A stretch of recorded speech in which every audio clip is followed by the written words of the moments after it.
Después manlift al Zamboanga City Water District con el water rationing na ciudad del Julio 4 pasado semana, plano na también ahora del management para implementar con este otra vez dentro de esta semana.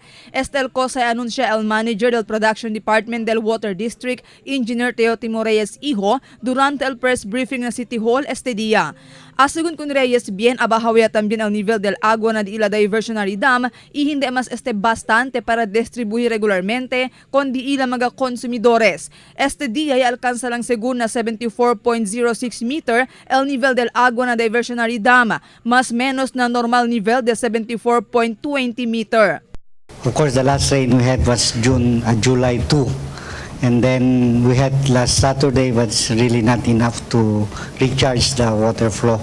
So our office would likely reinforce again the schedule this week in case there will be no rain, because there is really an abrupt decrease in the water supply.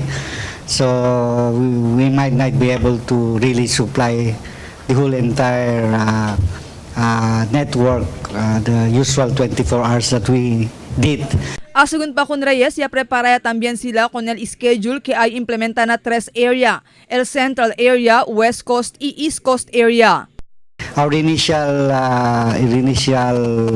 schedule that we prepared, I guess we will be having about 16 hours with water and 8 hours without water. Pero según con Reyes, si cae ulan dentro de esta semana y ay subi otra vez el nivel del agua, posible hindi mas sila pursigi implementa con el rasyon de agua. So we were just anticipating, because we also know that maybe this week there will be some rains. Este mga tiempo na ulan lang segunda depende el supply del agua del ciudad. Mientras tanto, habla si Reyes, kaya akabaya construir el prime water con el planta allí na pamukuta ng Costa Oeste. Y este mga tiempo, tiyanelang cuantos mga test hace el compañía antes formalmente puede producir agua y vende con este na water district. Según con Reyes, target del compañía para principio opera na mes de agosto este año. El momento según puede vende agua na water district ay aumentaría el supply del agua del ciudad. Marifita Mayo, Dateline Zamboanga.